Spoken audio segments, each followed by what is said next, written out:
Welcome to our channel nursing profession. Hello दोस्तों, कैसे हैं आप सब लोग। आई होप कि आप लोग सब लोग अच्छे ही होंगे।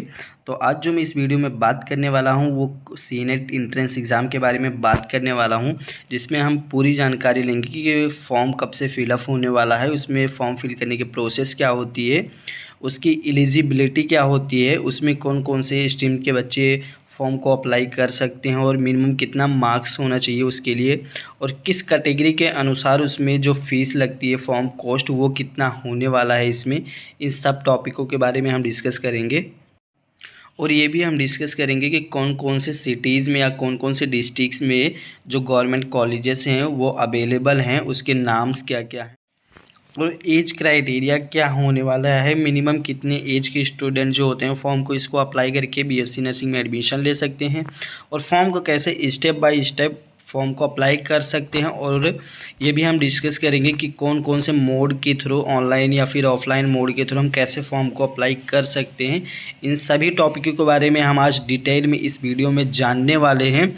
सी नेट के एग्ज़ाम के बारे में, सेशन 2026 और 27 के बारे में। सी नेट मीन्स होता है कॉमन नर्सिंग इंट्रेंस टेस्ट। तो चलिए हम अब वीडियो को विदाउट एनी डिले हम स्टार्ट करते हैं। पहले हम जान लेते हैं कि सी नेट क्या होता है। सी नेट का फुल फॉर्म जो होता है वो कॉमन नर्सिंग इंट्रेंस टेस्ट होता है।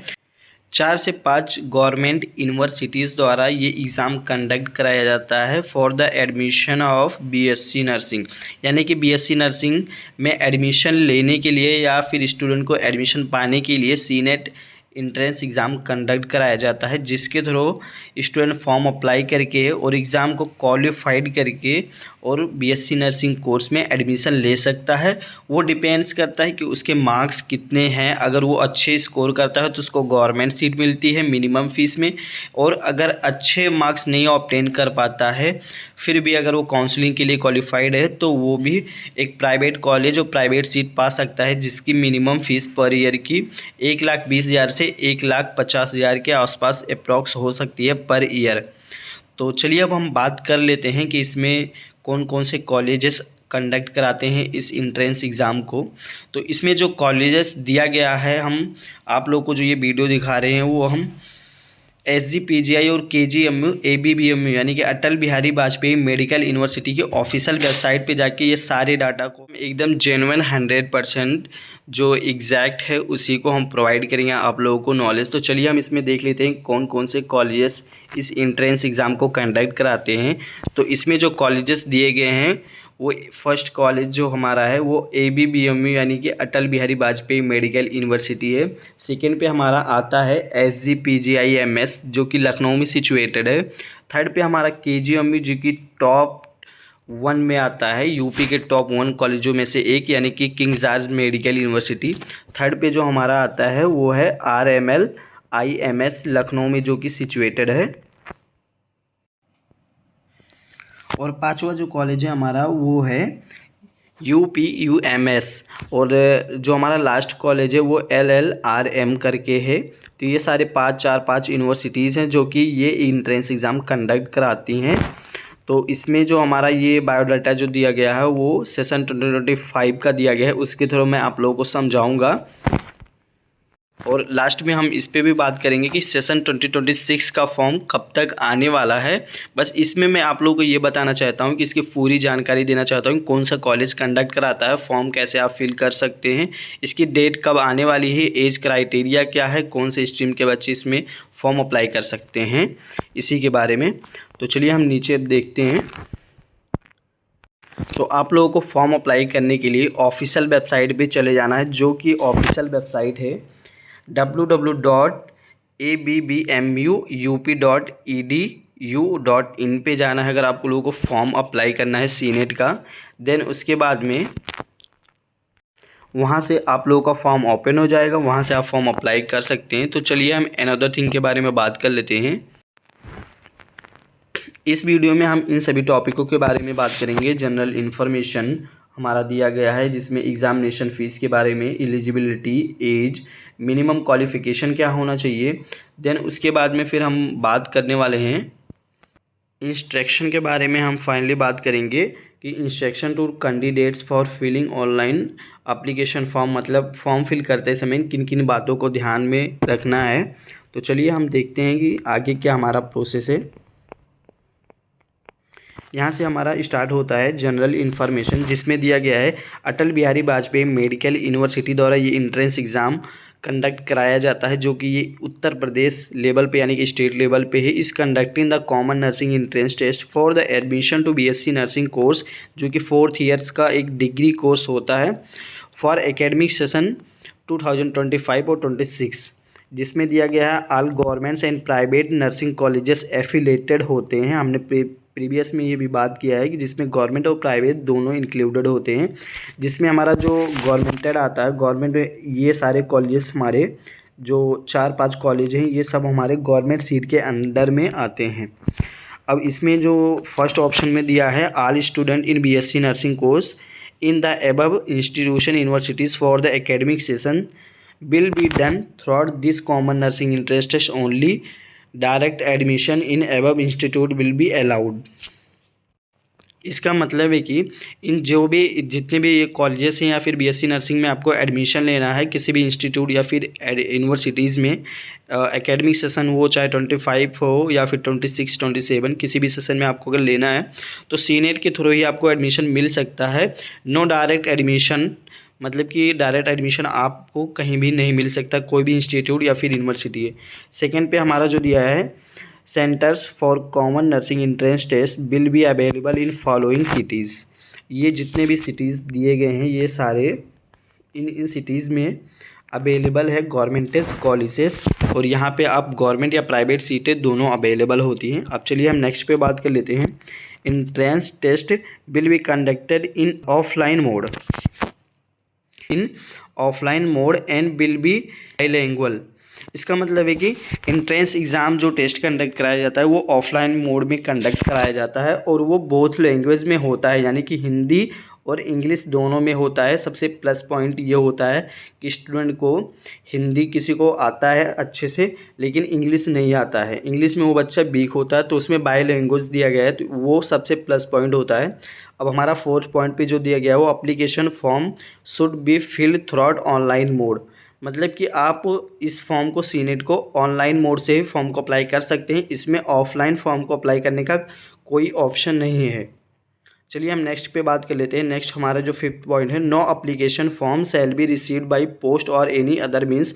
इसका मतलब है कि आप एप्लीकेशन फॉर्म को पोस्ट या एनी अदर से रिसीव नहीं कर सकते हैं।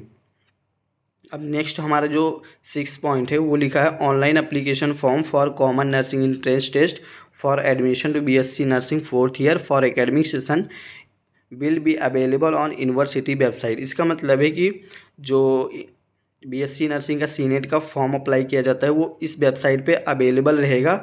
ये 24 मार्च 2025 का पुराना डाटा है, नया डाटा हम आपको बताएंगे कि कब तक डेट इसका आएगा अभी थोड़ा आगे। 7 पॉइंट पे हमारा जो दिया है only completely fill and submit application form will be accepted. इसका मतलब है कि आप जब भी फॉर्म को अप्लाई करना पूरा फुल्ली कम्प्लीटली फिल करके उसके बाद में उसको सबमिट करना है, तभी वो एक्सेप्टेबल रहेगा, नहीं तो फॉर्म रिजेक्ट हो जाएगा। अब यहाँ पे हमारा इम्पॉर्टेंट इन्फॉर्मेशन में दिया गया है जो एग्ज़ामिनेशन फ़ीस के बारे में है। जो हमारा फर्स्ट पॉइंट जो दिया गया है वो लिखा है candidates from the other backward, यानी कि यूआर और ओबीसी कैटेगरी, यानी कि अदर बैकवर्ड क्लास के या फिर ओबीसी से अगर वो बिलोंग करते हैं तो category will be have to pay on entrance test. इसमें जो दिया गया है कि ओबीसी और यूआर के जो बच्चे होंगे वो 3,000 रुपये पर फॉर्म उनको चार्ज पड़ेगा, यानी कि फॉर्म फीस जो रहेगी वो 3,000 पर स्टूडेंट। और SC ST कैटेगरी के लिए जो SC ST कैटेगरी के होते हैं उनको 2,000 रुपये फॉर्म फीस पे करना पड़ेगा। अब नेक्स्ट जो हमारा है वो examination fees shall be submitted online with the application form. इसका मतलब है कि आप एग्जामिनेशन फ़ीस जो है वो सबमिट होगा ऑनलाइन फॉर्म में और एप्लीकेशन फॉर्म फिल करते समय ही। अब नेक्स्ट जो हमारा पॉइंट है, नेक्स्ट जो हमारा 3rd पॉइंट दिया गया है वो है once the fees has been submitted there shall be no refund of the fees. इसका मतलब है साहब कि अगर आप फॉर्म को अप्लाई करते हैं और फाइनल सबमिट कर देते हैं तो फीस जो है रिफंडेबल नहीं है, और ना ही वो ट्रांसफरेबल है किसी अदर फॉर्म में, मतलब आप उसको अदर एग्जामिनेशन के लिए ट्रांसफ़र नहीं कर सकते हैं। अब चलिए हम बात कर लेते हैं एलिजिबिलिटी और क्राइटेरिया क्या होने वाला है इसके लिए। तो इसकी जो एलिजिबिलिटी क्राइटेरिया है, मिनिमम इसका जो एज दिया गया है वो आप 70 ईयर से कम नहीं होना चाहिए। जो कैंडिडेट हो या स्टूडेंट हो, फॉर्म को अगर अप्लाई कर रहा है तो 17 साल से कम उसकी एज नहीं होनी चाहिए। और उसमें minimum qualification for admission as per the INC यानी कि इंडियन नर्सिंग काउंसिल के द्वारा जो मिनिमम क्वालिफ़िकेशन किया गया है उसके बारे में हम बात कर लेते हैं। इसमें फर्स्ट पॉइंट पे हमारा दिया गया है कि candidates with science who have passed qualifying 12th standard examination and must have obtained ये minimum marks of 45% marks in physics chemistry and biology. मतलब इसका है कि आप अगर 12th पास आउट हो चुके हैं तो उसमें कम से कम आपके फिजिक्स केमिस्ट्री बायोलॉजी में 45% से लेस आपका नहीं होना चाहिए, नहीं तो आप इस फॉर्म को अप्लाई करने के लिए एलिजिबल बिल्कुल नहीं हैं। और नेक्स्ट पॉइंट जो हमारा बता रहा है कि इसमें taken together and passed in English individually from any recognization board. इसका मतलब है कि आपका जो 12th होना चाहिए वो इंग्लिश इंडिविजुअली होना चाहिए, उसमें इंग्लिश सब्जेक्ट भी इंक्लूड होना चाहिए, किसी भी रिकॉग्नाइजेशन बोर्ड से होना चाहिए, चाहे वो आपका यूपी बोर्ड हो, चाहे सीबीएसई बोर्ड हो या फिर आईसीएसई बोर्ड हो, किसी भी बोर्ड से आप पास आउट होना चाहिए और इंग्लिश आपका इंडिविजुअली सब्जेक्ट होना चाहिए। अब नेक्स्ट जो हमारा दिया गया है वो है in respect of candidate belonging to SC ST OBC and marks obtain in physics chemistry biology. इसका मतलब है हमारे सेकेंड पॉइंट का कि आप अगर SC ST या फिर OBC कैटेगरी से हैं तो 40% अगर मार्क्स है तो भी इसके लिए आप एलिजिबल हैं, और जनरल कैटेगरी से अगर बिलोंग करते हैं आप तो उसके लिए आपका 45% कंपलसरी है। तो अब हम फॉर्म फिल करने की एलिजिबिलिटी क्राइटेरिया के बारे में जान चुके हैं। अब चलिए हम बात करते हैं कि फॉर्म को अगर हम फिल करते हैं तो उसमें इंस्ट्रक्शन कौन कौन से होते हैं। तो उसमें instruction to candidate for filling online application form है, जिसमें हमारा फर्स्ट दिया गया है। फर्स्ट है candidate must carefully read the instruction for filling out of the online application form before proceeding. इसका मतलब है कि अगर कोई भी कैंडिडेट या स्टूडेंट फॉर्म को अप्लाई कर रहा है तो उसके जो इंस्ट्रक्शन होते हैं वो केयरफुल्ली पढ़ने के बाद उसको फिल करें। उसके बाद में मतलब प्रोसीड करने से पहले उसको केयरफुल्ली और सारे इंस्ट्रक्शन को अच्छे से रीड कर ले। नेक्स्ट जो हमारा है वो है application shall be submitted through the online mode only by the website. इसका मतलब है कि अगर आप फॉर्म को अप्लाई कर रहे हैं तो ऑनलाइन मोड से ही फॉर्म को सबमिट करें। वेबसाइट जो दिया गया है वो ये वेबसाइट है www जो हमने अभी बताया था। और नेक्स्ट इसमें इंस्ट्रक्शन जो दिया गया है, no application form shall be received by post. वो हमने जो प्रीवियस में भी बात किया था कि पोस्ट और एनी अदर मोड से। उसके बाद में दिया गया है candidate must ensure that all information provide in the application form correct, यानी कि ये पॉइंट में जो दिया गया है correct if any information is found incorrect और wrong at the any state then the candidate admission will be cancel. इसका मतलब है कि अगर कोई भी कैंडिडेट कंफर्म होना चाहिए कि अपने जो भी इन्फॉर्मेशन प्रोवाइड कर रहा है एप्लीकेशन फॉर्म में वो करेक्ट होना चाहिए, इनकरेक्ट नहीं होना चाहिए।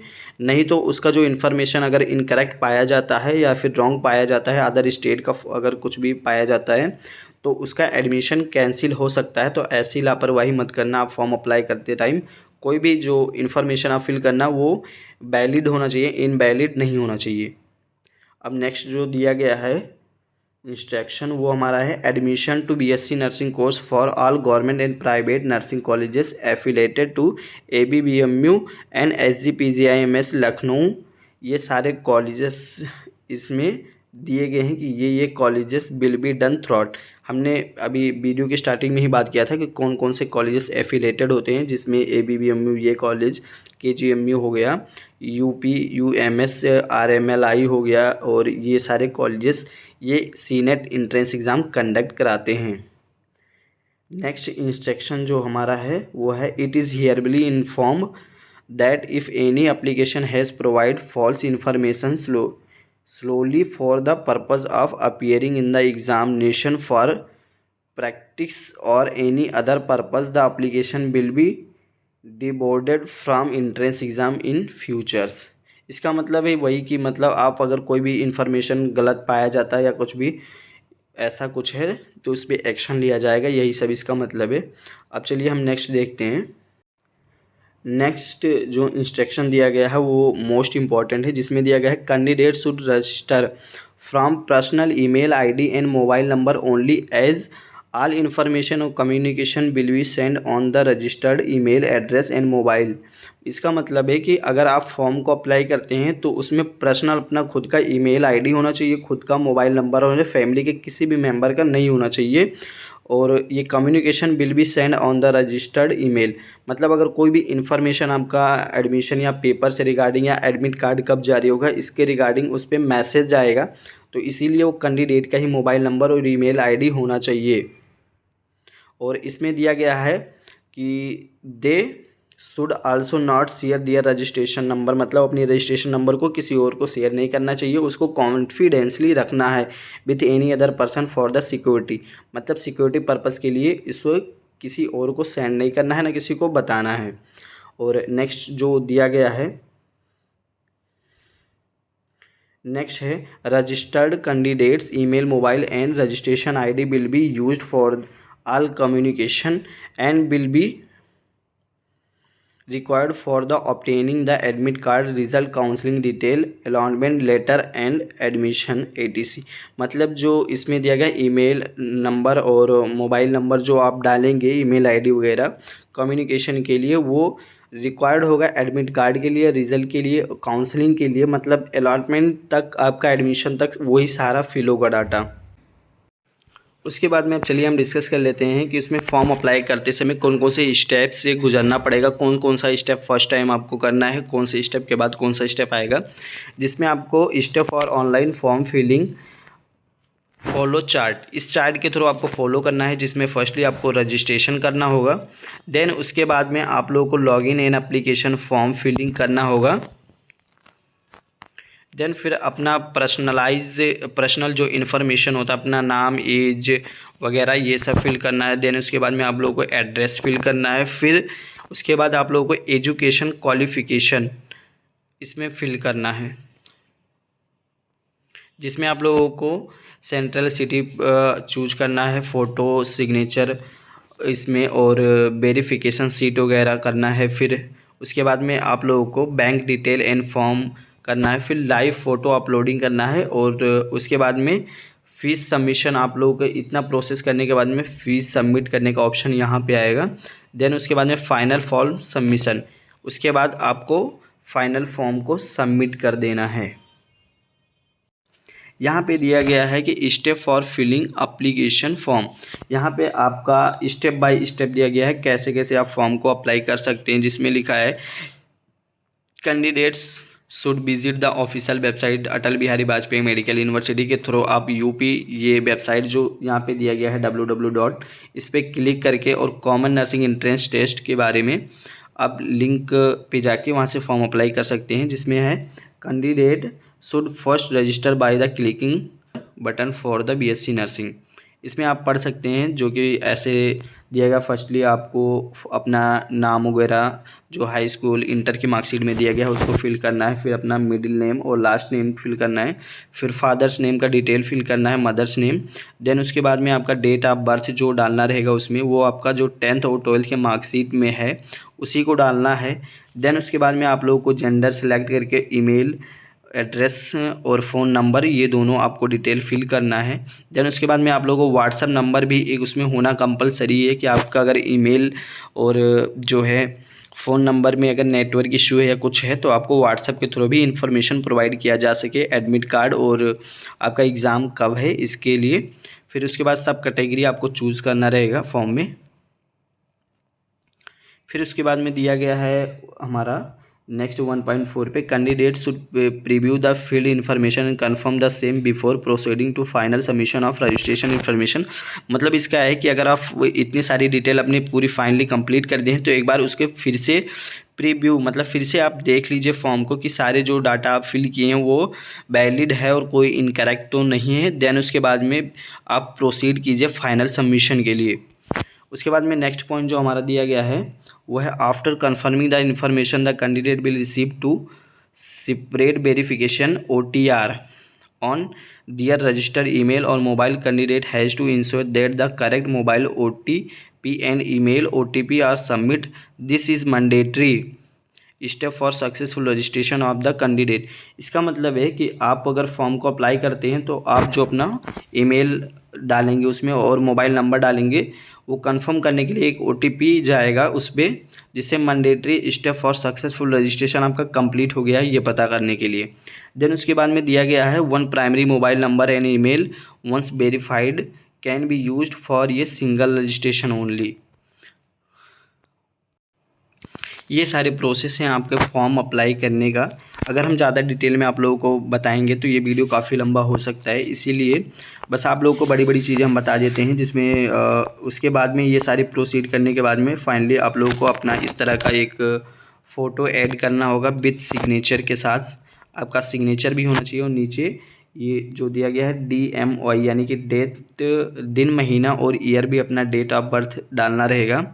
देन उसके बाद में आप लोगों को इस तरह का एक सिग्नेचर करना होगा फॉर्म में।